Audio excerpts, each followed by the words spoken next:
Hello and welcome to the This Works For Me Virtual Summit. I'm your host, Fernpate Watson, and I'm the Director of the Faculty Development Center at Murray State University. Integrating technology into a course can be very daunting for some instructors.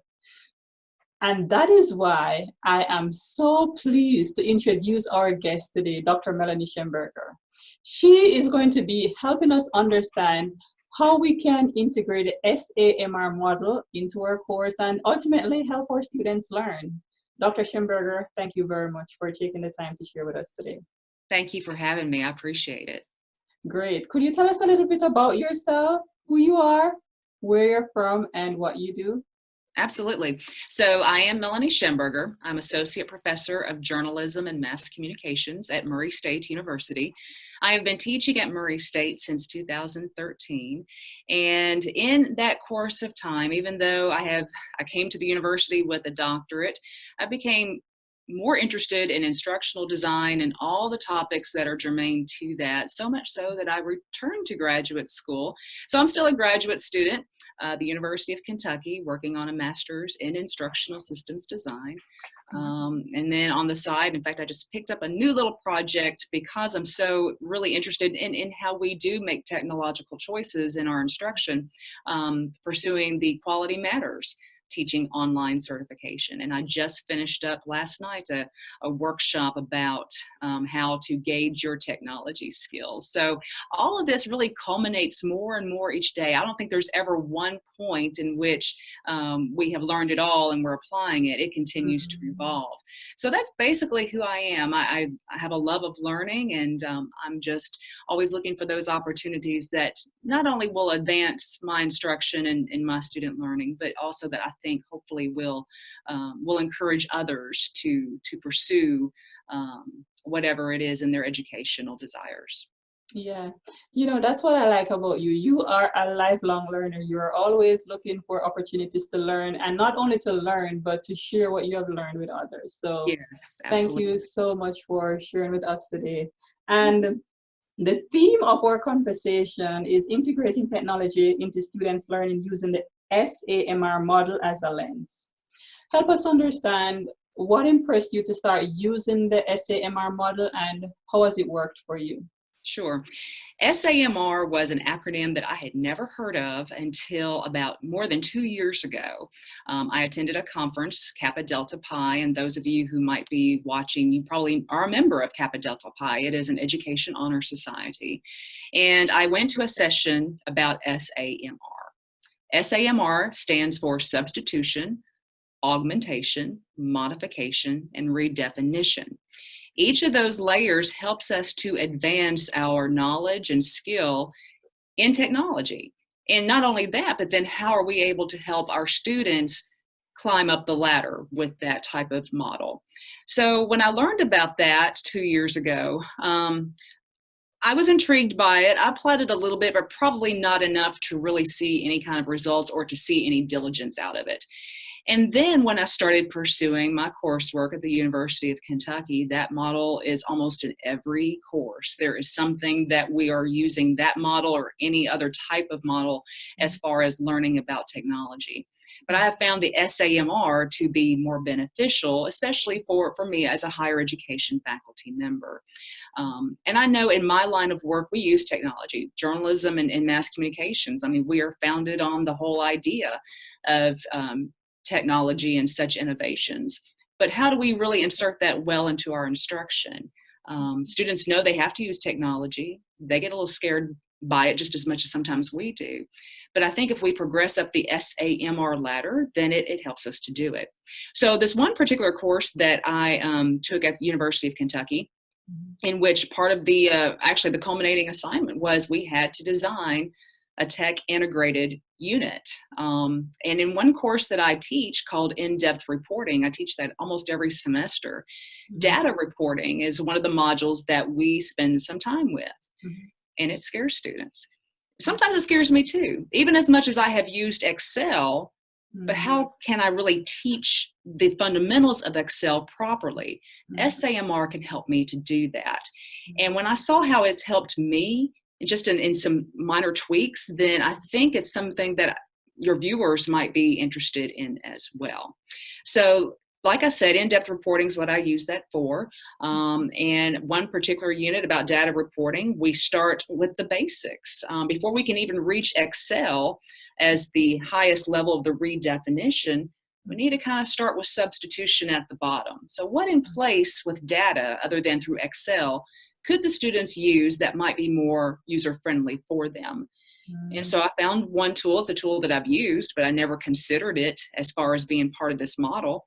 And it's a tool simply known as Google Trends. They can still see some data, but it's presented in a way that I think that students will enjoy it. And then on this tech plan, and I can go more detail with it later, but it basically just puts a little bit more of the technology piece into this whole puzzle. So that's really what SAMR is all about. Great. So could you tell me a specific assignment that you use this model? Good. Yes, absolutely. So I'll just elaborate more on what I was referring to. One of the modules in the in-depth reporting class, let me give you some background. In-depth reporting is an intermediate level course in the journalism curriculum. It is a required core course. It also, if you were to ask many of our students, they might say it's the most difficult course in the curriculum because there's so many nuts and bolts that they have to know about the various ways of reporting on education, how to report on government, how to report on business and the courts. So education is one of those core units in this particular course. And I want them to experiment more as far as really learning how to take educational data and being able to make stories out of those. Well, in education, they use spreadsheets an awful lot. So students have to know how to navigate those Excel spreadsheets. So we start with the Google Trends exercise. That's the substitution level. So for this whole big umbrella term of data reporting, and we're going to be using technology with Excel as hopefully the very last part of the model, we got to start with the Google Trends. Once they can do that, then we kind of advance up to now how do we modify that better? So it's another tech tool that kind of elevates their level of learning in that regard. And so we'll be looking then at a little bit of a deeper exercise with it, but it is through Google Docs. And then another level now is taking it to a website. Let's go online and look at what exists in the education data. So we'll go through Kentucky's school report card and look at the data and how that's presented. So that helps to modify and augment that particular technology. And then once they're more familiar with that, then we go into Excel. Kind of that at that point we're running to redefine. Now I want them to download a spreadsheet. So it's going to really redefine their level of learning with data reporting. And then hopefully after that point, then they're able to take that data that they are able to manipulate, convert into a chart, into an infographic. So there are several layers to this. So if I know my final outcome, I want my students to produce an infographic that involves some Excel data, then we've got to climb down a little bit. So that is how I have used that for this assignment that I had to do through the University of Kentucky. This particular assignment will be implemented this semester, and then I'll be teaching a special topics course in the summer on education news, in which we'll be doing all of this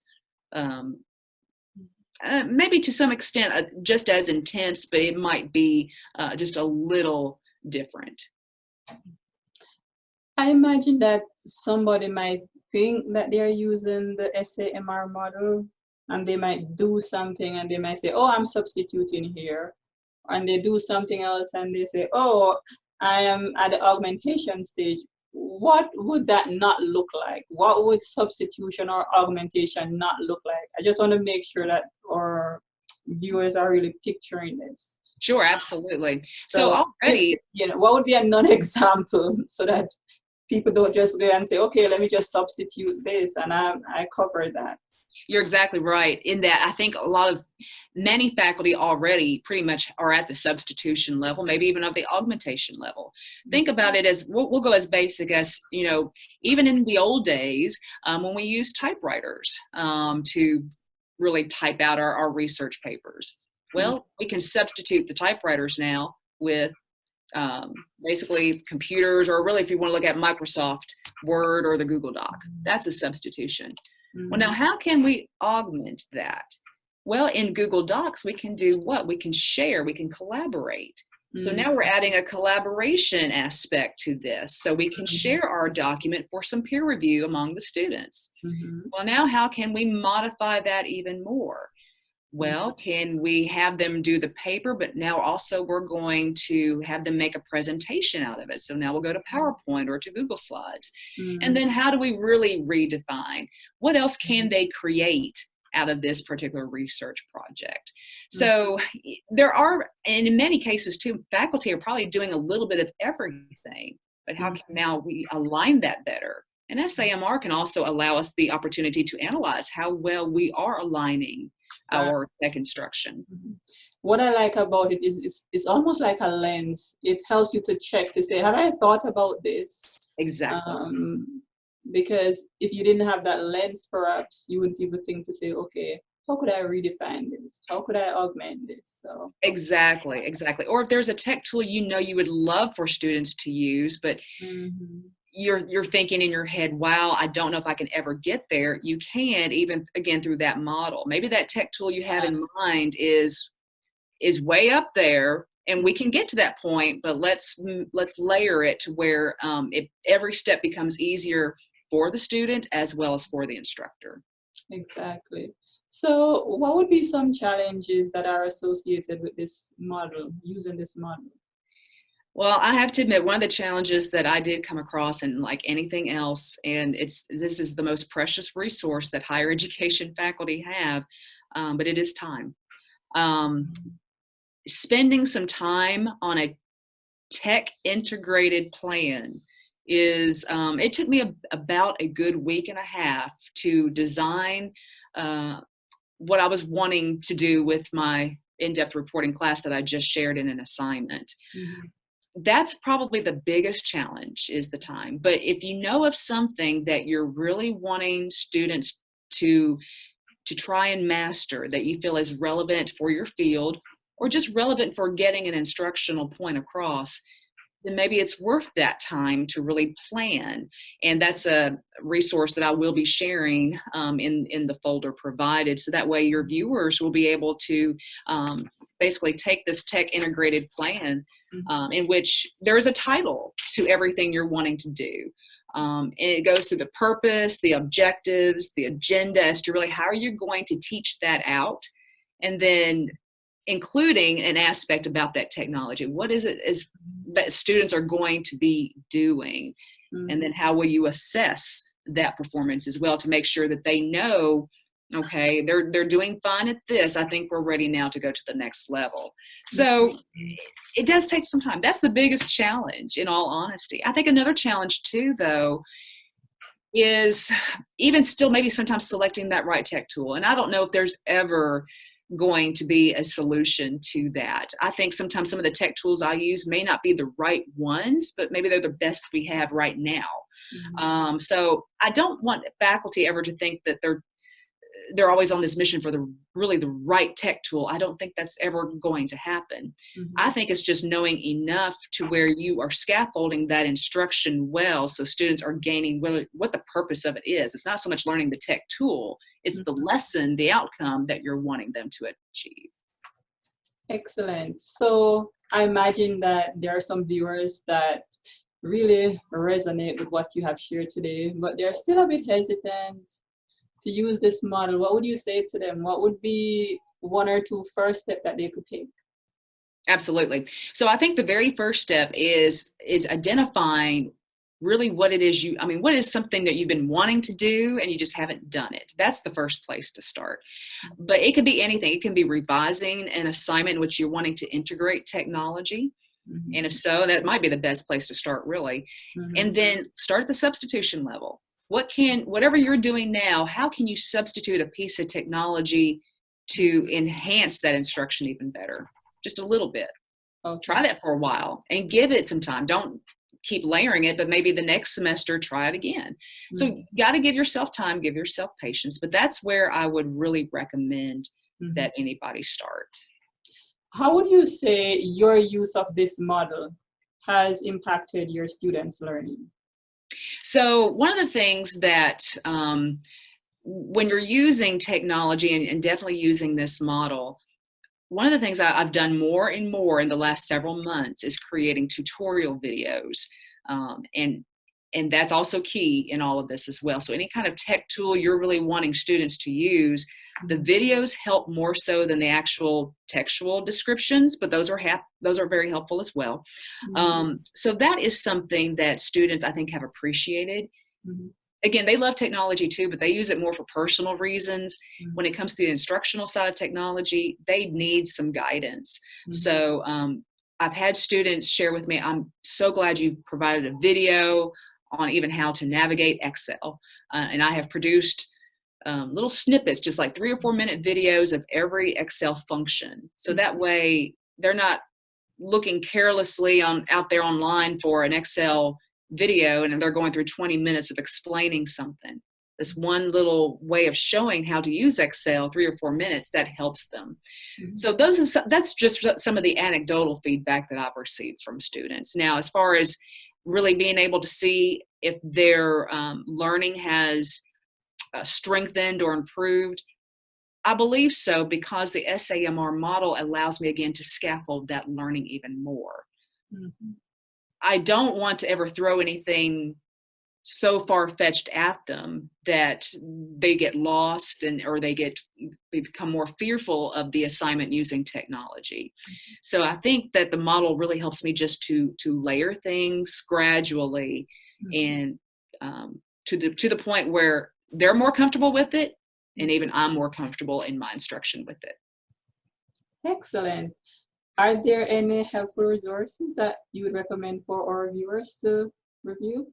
Sure. So as I did note, I will place the technology integrated plan, a copy. That way any faculty who really want to see and they can copy and put in their own stuff in there, and that is more than fine. There is a book that I have read and can provide some more guidance for faculty who are wanting to use technology or just need maybe some technological advice as to which tools.